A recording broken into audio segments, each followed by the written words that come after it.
All right, good afternoon and welcome to this week's energy market update, and a special thanks to all the channel partners able to make it this month. That's me on the left. We got our trusty legal disclaimer on the right, and we'll be covering the normal agenda today with natural gas fundamentals, market news, weather, and market data. So starting off with natural gas fundamentals, we had a pretty bullish number come out today. Estimates were at 79 to 80 and came out at 74, so coming up below those estimates. Although over the past couple of weeks, we've actually seen a pause from the big drop that we really saw start at the end of June until now. We're around 370 BCF above the 5-year average. Now we're below 200. We're at 183 right now. So that's the really slow burning story that we're watching as we go into the winter. We are still in injection season. In the next several weeks, we'll be flipping to the withdrawal season. So we're going to see how quickly this could change. If it continues to drop, we expect prices to move up a little bit. If it starts dropping below that 5-year average, we really expect prices to spike. So if we take a look here, going back to the summer, the July 23, kind of seeing that the wide gap between the blue line and the dark gray line, a lot bigger than it is now. That kind of shows how much gas has gotten close. And again, it's a very small space, but this is billions of cubic feet. So these are huge amounts on the difference. And the blue line being where we are at now, all the way to the right, indicated by the green arrow. That's what we're worried if that keeps getting closer to that dark gray line or possibly move underneath it. For the coming week, estimates still a little bit higher than they were over most of the summer, which were mostly sub 50. We're looking at estimates of 76 to 96 BCF. And what we know and we've talked about, these are updated. It looks very similar to the same graphic we've been looking at, is the forecast for production, which is indicated by the red arrow line between the white, what's actually happened, and the gray being the forecast. Production for U.S. natural gas has not moved up greatly. You might catch a story saying, oh, we just hit our production record. It was a fraction of a BCF. It moved up over the record, and it's kind of been doing a walk left to right over 2023 that we can see here when we kind of put it under a microscope. Again, this only goes till August. We wait until this data comes out, and then we'll have the new graphic for you. But again, not a huge ramp up of production. However, huge ramp up on LNG, and that's expected to continue as we move into the future. Working on getting a graphic that we can publicly share, but a lot of companies out there have this at 28 to 30 BCF going out the door in the next several years. So possibly doubling the amount of exports that we have in the US, well, maybe going up 1, 2, or 3 BCF for production. So net, we're going to be at a loss. Less supply puts upward pressure on prices. And again, why is gas leaving? Because it's more expensive in other parts of the world.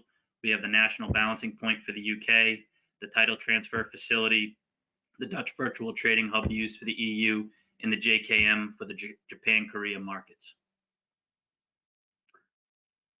So this is updated for October on October 5th. Not too much change. As we can see, the black arrow is much bigger than the red. That's showing that the upside risk inside the 95% confidence interval is a lot bigger. Prices could really skyrocket versus come off a little bit. And that's really is the story as we move into the winter. Sure, it can continue to keep maybe tapering off a touch, but really we're worried about the risk of prices zipping right back up. And this is the idea that we want to apply, because this is just Henry Hub. We want to apply this to our regional graphs as we look at them. Taking a look at the market news, UAW strike continues to be all over the headlines. This week, we have the Stellantis's largest plant in Michigan, and we have one of the most profitable GM factories of SUV production in Arlington, Texas, both going on strike without any notice, while the negotiation between the United Auto Workers and the car companies continue. So besides better benefits, the real crux of this issue is, where will electric vehicles and these mandates lead? We have President Biden wanting 2/3 of cars to be EVs by 2022. Some stats are showing that EV production requires 40% less labor, right? So that would hurt the UAW.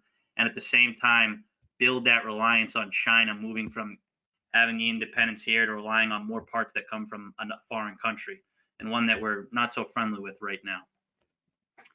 We also have the threat of production moving into less UAW-friendly red states, as Tesla's talked about, moving to Texas. So our takeaway is a lot of uncertainty surrounding EVs, and we want to see if we can glean anything from what might be the future of mandates or no mandates and bans moving forward. If the car market's is going to work itself out, it's going to take a much longer adoption period. On the other hand, if we keep getting these rules and mandates that you have to go EV, electrification could skyrocket. The electrification of vehicles could skyrocket the demand for electricity, really putting upward pressure on those outside prices. So making sure we're looking into the future with clients. So on that similar thread, we have the New Mexico governor, Michelle Lujan, the one who just made some illegal moves to ban guns that was overturned. Now banning every state government agency from buying gas-powered cars by 2035, with incentive programs and goals to transition to an electric vehicle fleet by 2035. So a lot of states out there doing this. My count's at 10 states right now. You might see them, they're coming out fast and furious, but we have California, Connecticut, Massachusetts, Maryland, New Jersey, New York, Oregon, Rhode Island, and Washington. So a lot of states that our markets are in passing these laws, the chance of electricity demand shooting up sooner than later if these mandates stick, that's something that really could put upward pressure on prices. Also at the federal level, so President Biden wants the 2/3 cars. Well, the EPA just came out with a proposal for 2/3 of cars need to be EVs by 2032. We'll see if that passes. Right now, a large group of states is suing California for these rules and letting the EPA let California kind of get around the federal rules for emissions and make their own rules. And there seems to be a lot others in the works for other states. Some have been already starting in New York. So this is all happening while many major car companies, GM, Ford, and especially Toyota, who's been a big opponent of how good and great EVs and how cheap they are, especially without the subsidies taken away, are really pivoting and dialing back from going full speed ahead with their EV production. We're also seeing a large divestment over the year 2023, but looking at Q1 compared to Q3, a big divestment from ESG investing. So it's really going to come down to, in the next coming years, of who's in power to make these rules. Because if the rules are you got to go EV, and we're seeing a lot of states jump up with those, it's going to shoot electricity demand up. New York was talking about it possibly leading with other factors of gas stove bans and things like that, maybe quadrupling the demand on the grid. So all this little nitpicking here and there to maybe save 1,000 megawatts when you might increase the demand on the grid by 75,000 megawatts isn't going to make really much of a difference. So especially looking at those outside years sooner than later with clients, especially where prices are now. Also, top of the headlines, a lot of opinions about the fate of fossil fuels in the future years. We have the IEA, who's kind of been a mouthpiece for the green push, claiming the peak of fossil fuels is coming soon, maybe by 2030. On the other hand, we have OPEC, who obviously relies on fossil fuels for most of their money, saying they're going to be around for a long time. So where exactly is the smart money investing, whether it's a hedge fund or the major companies out there? Well, we have Chevron just agreed to a deal to buy Hess for $53 billion. Main reason for picking that project was it's going to allow them to take ownership of Guyana assets, which are outside the U.S. for production of natural gas and oil. So if there's any more bans in the U.S., right, they won't be hampered and they'll still be able to meet the world's demand. And maybe the U.S., after banning production here, ends up buying from the Guyana asset to import, right? All different scenarios ahead of us. At the same time, we have ConocoPhillips looking to pick up Crown Rock LP, which is a West Texas producer. So these are just two of the bigger deals out there. There's many that are kind of starting up right now. And it seems that companies aren't getting the same blowback that they were getting at the beginning of the ESG craze. So kind of really going where the investments make sense versus kind of where their hand was forced. On top of all this, we have Shell cutting 15% of jobs on its low carbon solutions unit, with another pretty sizable chunk still under review to be cut, maybe doubling that. So it shows, the reality and the economics of this, especially in the face of how much subsidy and taxpayer money is going to go to this. Is this the right way to go? Is this reliable for the grid? So if it comes down to basically the economics of everything and running reliable and resilient plans for the electrical grid, fossil fuels are going to be around for many years.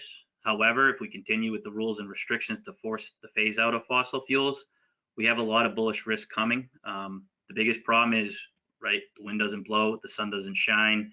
We don't have battery storage that lasts the length that we need it to make up that gap in between. That's why, I mean, the fossil fuels are there to come online in those cases.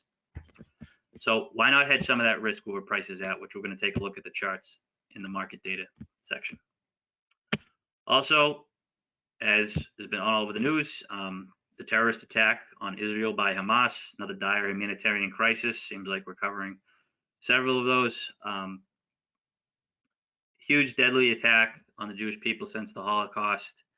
U.S. has already stepped up to support them militarily. A lot to come out of this developing story. One of the big questions for us is, will the fighting spread further into the Middle East? And also kind of taking a step back from the horrors of war, looking at just through a very narrow lens, energy and supply is, what are the global implications of what's going on right now? So right off the bat, a big platform, the Tamar platform, was shut down in Israel, right off the southern coast, about 15 miles.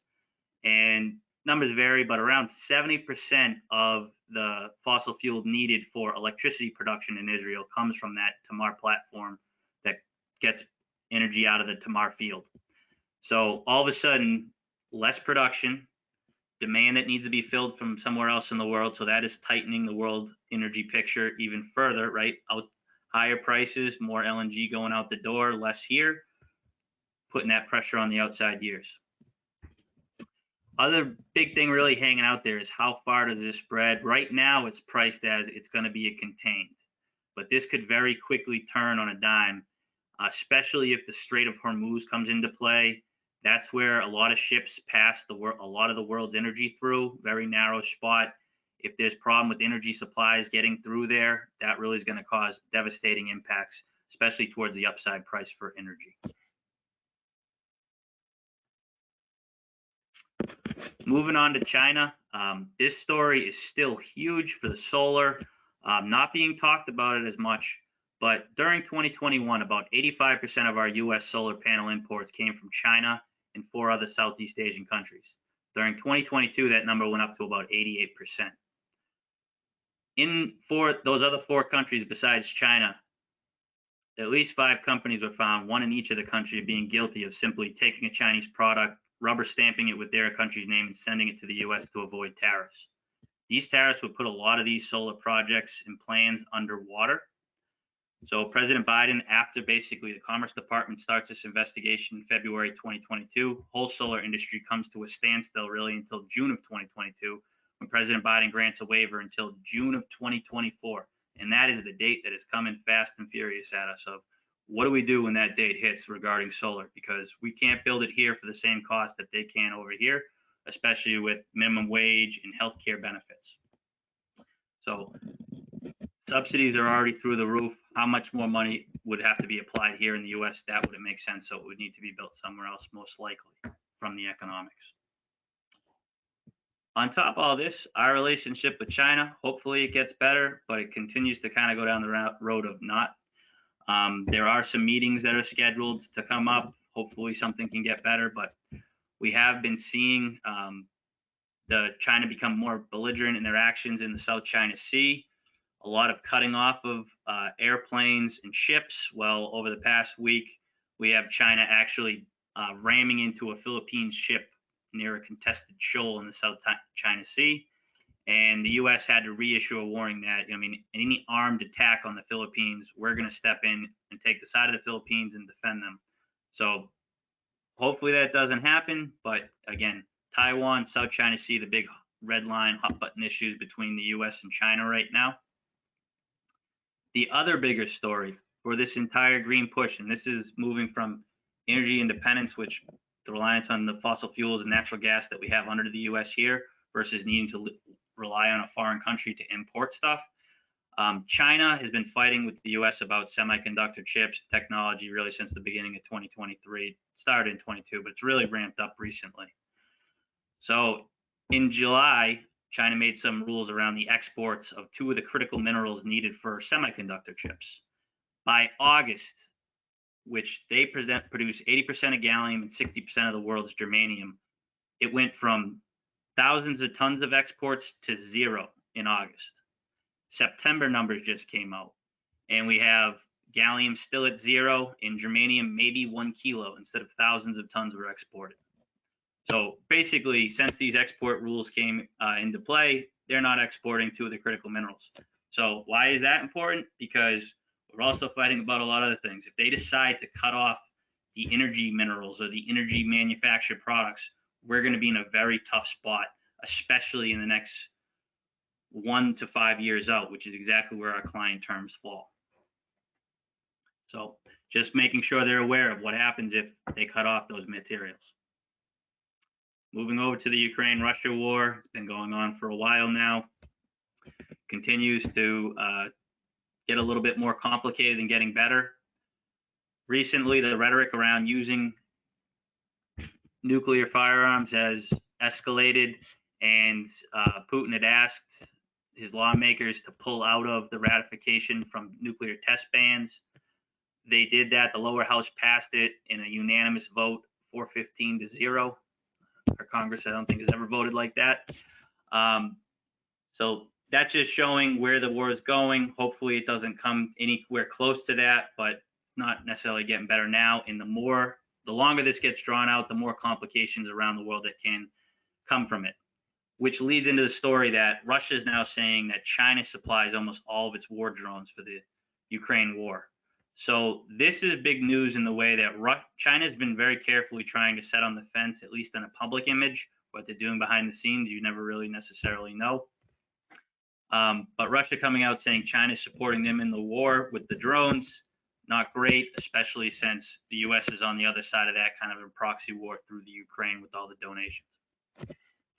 So we'll see how this goes forward. And again, we have also the nuclear plant that was moved from cold start to hot start. If anything goes wrong there, it's going to really set back using nuclear as any padding between the switch from fossil fuels to going fully green in the coming years. Other than that, taking a look at renewable markets by share, not too much change here. Updated graphic, look pretty much exactly the same. We got the solar and wind, the purple and green lines, really not shooting straight up into the air like some headlines may have you believe for generation that's coming from them. They are incrementally growing, but not jumping by 10, 20% in the short term at least. And if we look at the end of last year of 22, Q3 and Q4 for all of our major markets, and disregard the BPA in the top northwest corner because they have a lot of natural hydro that's always been there. So that's not because of any renewable real projects they've been doing. There is some there. But if we look at ICE New England, NYISO, PJM, ERCOT, little up, little down, depending on which quarter. And then we look at the update for Q1 and Q2 of 2023, similar story, maybe a little bit up, maybe a little bit down. How many hours of sun do you get? What time of year was it? So we got to keep an eye on that going forward. And that's the little percentage that's next to the arrows, red or green. Moving on to the capacity bucket, because capacity pass-through is still a very strong option for most of our clients in both the PJM and ISO New England regions, at least to float out to clients, especially if they want to take advantage of anything like the peak notification program, or go further into the Mantis innovation services of adding energy efficiency or anything that's on site. But we see that since the new rules have been implemented, which are below the yellow line, prices have been continuing to go down for a majority of the PJM territory. A few small constrained areas are getting a slightly different effect. But as we move in forward, we see on the graph, basically besides that DPL South, that's the 9064, a lot of the group been going lower over the years. Great reason, because if the market price comes down and then you're able to improve your capacity tag on site, you can really drop your capacity charge portion on your bill. If you do a fully fixed, the supplier keeps that money during the term of the contract. So PJM was trying its best to get back on schedule. They were supposed to hold the most recent auction in June of 2023. That would have covered delivery year June 25 through May of 26. However, they wanted to put in more rules for more subsidized assets and more of the green push. So that's been kicked back till at least June of 2024 yet. However, dockets are just getting filed now, so it's seeming less likely they're going to be able to hit that June 24th, so pushing it further out. So possibly adding more risk premium onto that capacity bucket for suppliers to stay safe, even though most market participants feel that the price is going to come down or keep the lid on it because of subsidized assets. If they can offer in underneath their true costs, right, that should drive the actual overall clearing cost of the auction down. And for ISO New England, we saw in clearing auctions 16 and 17, because ISO New England has been functioning correctly, holding that 3-year forward capacity market auction, and we can see those prices staying down and staying low. And over the next 2 auctions that are going to be held at the beginning of 24 and beginning of 25, more subsidized renewables are going to be allowed in. More subsidized assets being into the auction should continue to keep a lid or drive prices further down. So great reason to bring up the capacity pass-through option. Taking a look at weather, November, December, January forecast updated just on October 19th. Not too much of a change compared to what we saw a month and a half out coming into this. Really want us to concentrate on the winter forecast. So here we have the September winter forecast. So the main months of winter, December, January, and February. And the winter story is the most important for our ISO New England, NYISO, PJM, MISO clients. Although Texas still has the risk if storms like Uri do materialize as we move through. So as we go quickly from September to October, the forecast had just come out. If you look at the picture quick, it looks like there's a lot more color on the screen, but that's a little bit misleading. If we actually look at the Northeast and the Mid-Atlantic, circled in blue, we notice that a lot of that dark red has disappeared. And yes, the lightest color orange did expand a little further south, but a lot of those states are not in our markets. So a lot of actually New England, NYISO, PJM getting just kind of in the likely, leaning above, not likely above. So there's a lot less protection from west of the Great Lakes to the east. So as we get to the next slide and we take a look at polar blocking, this is going to make a little bit more of a point. So right now, all of the news you hear, El Nino conditions have developed. We've known that since early 2023 when we leave La Nina, enter a neutral pattern, and then move over to El Nino. With in a vacuum, with no other factors, El Nino usually leads to warmer and wetter winters. However, then as we start getting close, a couple months out, month out, couple weeks out, other factors really change that forecast and what can happen. And right now, the El Nino has one forecast, but the Farmer's Almanac has a very different take on our upcoming winter. Cold and snowy for most of the Northeast and most of the country. We take a look at the old Farmer's Almanac, pretty much same thing, cold and snowy pretty much around most of the country. Then we look at AccuWeather's most recent forecast, calling for a lot more snow. And this is the important event. How many events of snow and cold shots are we going to get? So compared to last year, which we know was a really warm winter, not a lot of snow, Boston, New York, Philadelphia, Pittsburgh, all going to get a lot more snow this year, so possibly more storms. And storms are when prices spike, not just the temperature's a little hotter, a little bit colder. It's when we get those really cold storms that comes in, whether it's a nor'easter or a blizzard, and causes LMP's prices to really spike in the real time. We saw what happened in ERCOT. We weren't warned all spring, hey, it looks like it could be a hot summer. If it does materialize, which it did, June they were hitting records for demand, and into August hitting a new peak demand on the grid.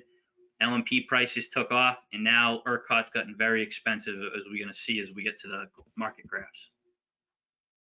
A lot of colors on this page, a lot of graphics might look a little jarring, but this point is pretty much one of the most important things that's going to be playing out of, do prices go up or down from here? Snowstorms, Arctic oscillation, and blocking. Sometimes they just call it Arctic blocking. So starting in the bottom right corner, when everything's kind of spot on around the Arctic, everything's nice, not really big snowstorms coming down. When we get that blocking, when the oscillation changes and the pressure systems build up, that's what causes the cold to come down. If we go top right, that's what happens all the time. The Northeast gets blown off, Mid-Atlantic, New York, really get those cold shots coming down. And really, that number of events, the duration, and how bad they are is really going to dictate where we go from here, because prices have come down.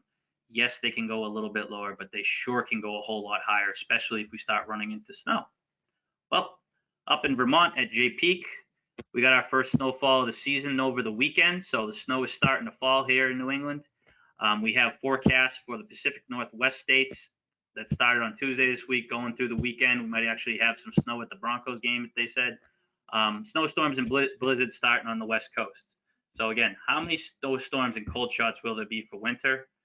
That is really the key that people are risking by not locking anything in as they move forward, especially where prices are. And the thing is, with these forecasted for the blocking and the oscillation, the NOAA only really puts out a forecast. They do a bunch of them, but usually it's a 2-week forecast. And some people say it's not really reliable, more than 4 days out. Some people say 3 weeks, but again, very short-term forecasting for when these storms do come. So right now it's kind of forecasted, hey, we have enough gas in storage for now. We have, El Nino conditions, but what about blocking? What about the other factors that are starting to build as we approach winter? Speaking of cold, stuff's starting to settle in at the midweek next week for Ice New England, PJM, and MISO. It's starting really getting below that 30 degrees for the low on Sunday. So low temperatures starting to pop up. Do they start to get freezing sooner than later? That's going to suck out more natural gas supply because people are going to be using it to heat their houses before electricity generators can use it to produce energy. So that's why, again, the winter months are most expensive in the Northeast and Mid-Atlantic. And at this time, right, if you just think the prices are going to continue to move down, at least lock in that fixed adder with a client so you can monitor for them in case things do turn around, so they get the benefit of locking in the pieces that they can, possibly protecting themselves for any state coming out with a new state compliance for renewables. And then we're able to get them quicker pricing and be their consultant, because unless they're day trading energy, which few of our clients are doing, they're not going to follow these stories in real time. And you don't want to wait to catch a market turn for 2 weeks. Rather know the day or two of, so you can get something in and fix in part of that load. So taking a look at Ice and New England prices, saw November and December coming down a little bit, and both 23 especially, because that's right in front of us, the winter, January and Feb 24 easing off a bit. Not so much the story with the outside years. And this is just November and December of 23, the bounce. So unless you have a start term for November or December, this graph really doesn't apply anymore. And we expect this to be a roller coaster ride to the end, whether it continues to go down or up, because it's only those 2 months, and your terms are going to have a lot more possible value on the other side. But Ice in New England, the balance of the year was off 5 mils week to week, establishing the 52-week low just yesterday, and seeing a little bit of an upward movement with the bullish gas number coming out today. On the other hand, we take a look at Ice in New England calendar year 2024, off 3 mils week to week after establishing the new 52-week low on Tuesday. And sometimes during the year, all these markets are kind of moving together. Other times it gets very dicey and volatile. We're in the dicey, volatile time because if we go through Ice in New England to PJM to ERCOT, we're going to see very different scenarios across the board. Taking a look at Algonquin balance of the year, again, that's just for the months of November and December, was off 3 cents week to week, establishing the new 52-week low on Tuesday. And just one more point for the Ice in New England side for calendar year 24. Yes, it did hit a new low yesterday. However, let's go back to February of 23. It's pretty much at the same point. It's rallied up on any of the news, come back down, right? It's kind of been moving left to right. It's ended up where it got down to in February. Yes, it's a touch lower, but not much. Taking a look at Algonquin calendar year 24, was off 1.5 cents week to week after establishing the new 52-week low on Friday. And gas has definitely been softer than electricity, and that's really what we're more worried about, is where those electricity prices could get to very quickly. PJM, similar story to Ice New England, with November and December really kind of dropping off. That was outside months, not as much. Taking a look at PJM Western Hub, off a mil week to week, now a little bit closer to the 52-week low, where we're starting to flirt more with that midpoint between the low and the average. And looking at calendar year 24 for PJM, off 1 mil week to week, but still a little bit closer to that 52-week average. So Ice in New England kind of back to where pricing was in February of this year. PGM continuing to kind of push higher. Taking a look at PGM gas using TETCO M3, balance of the year was off $0.015, establishing the new 52-week low yesterday. And calendar year 24 for PGM gas was flat week to week, still hanging near the low. Kind of been moving really left to right since we've been going through the summer into the fall. ERCOT Houston, very different story, right? We had the issue with the summer load going through the roof, non-performance of some of the turbines during, those heat events, causing prices to really spike, especially during August.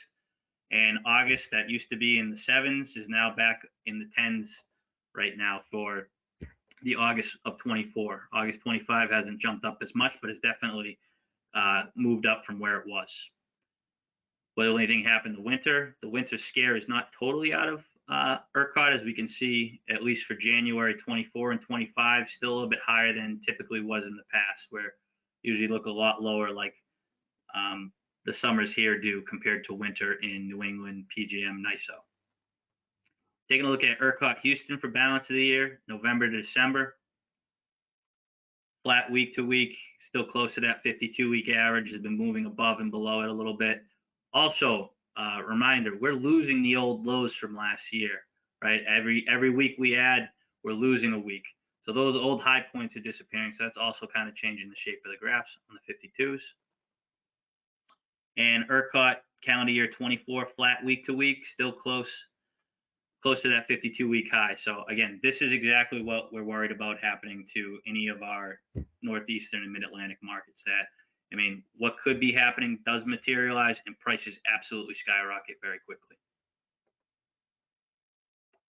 And again, Houston Ship Channel off 1 cent week to week after establishing the new 52-week low on Monday. Again, a little softness in the gas market, especially for balance of the year, thinking storage is okay for now. And November doesn't look too bad.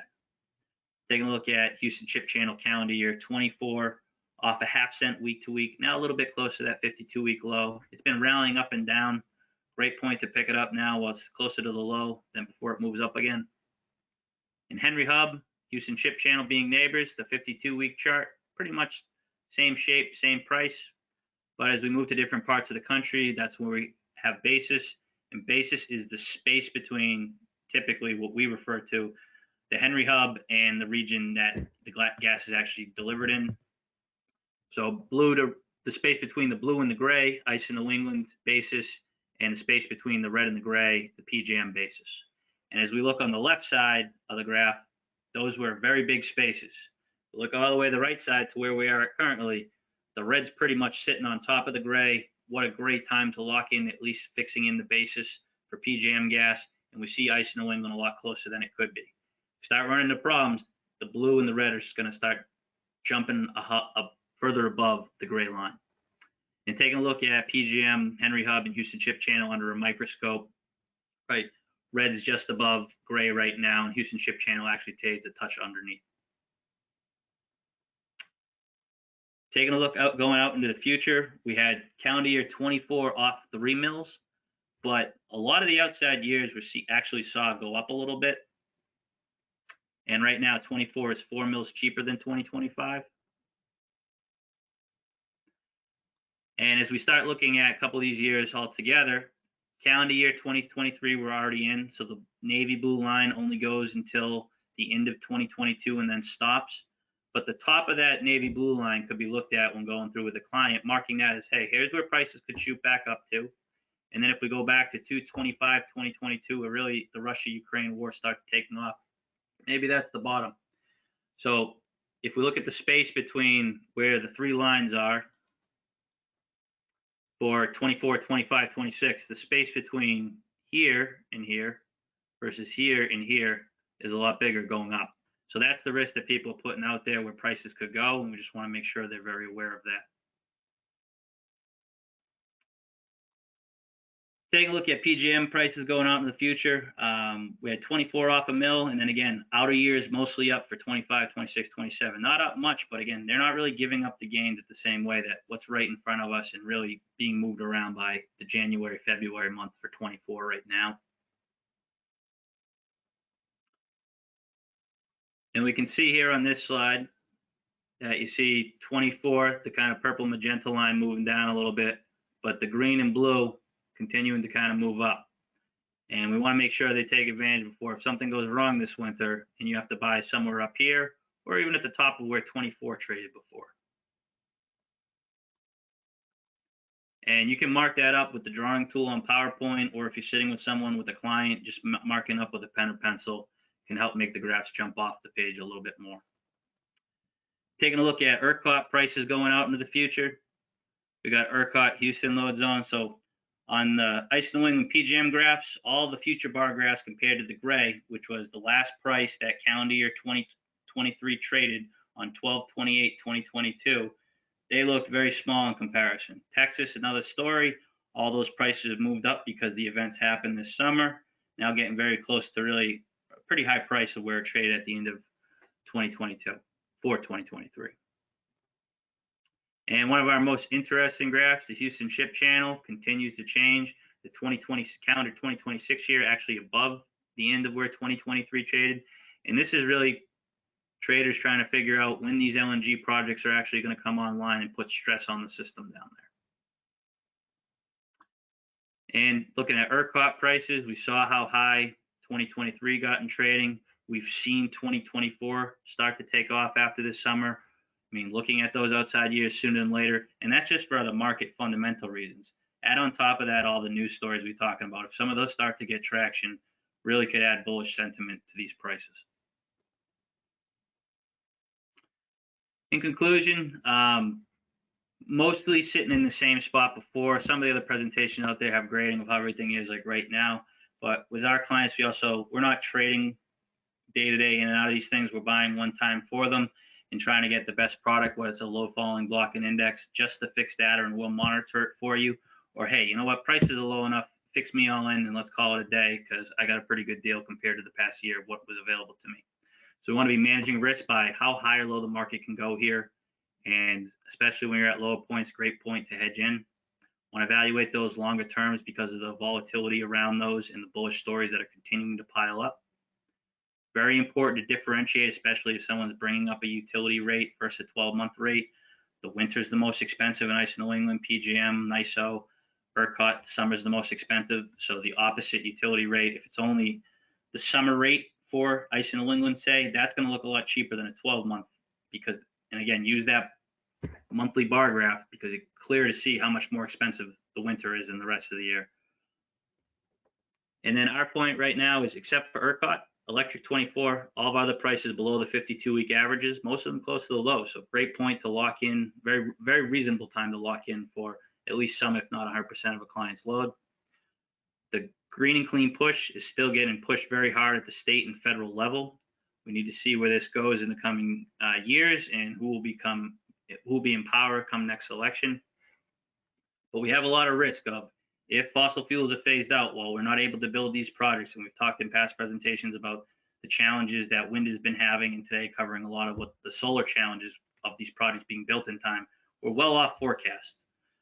So it could be a recipe for disaster in the next several years. So taking a look at those outside year with clients.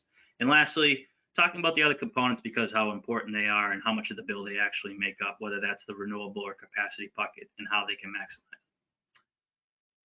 Thank you all for attending. For our partners, please reach out to your channel manager.